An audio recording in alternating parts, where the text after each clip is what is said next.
日本語日本語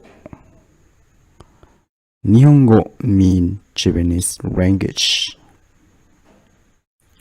If you just say Nihon is mean Japan, but go is mean the language, right? So when you put the Nihon with go is mean Japanese language. So and in this they say how to create the sentence. In here we have the example like どこで日本語を勉強していますか？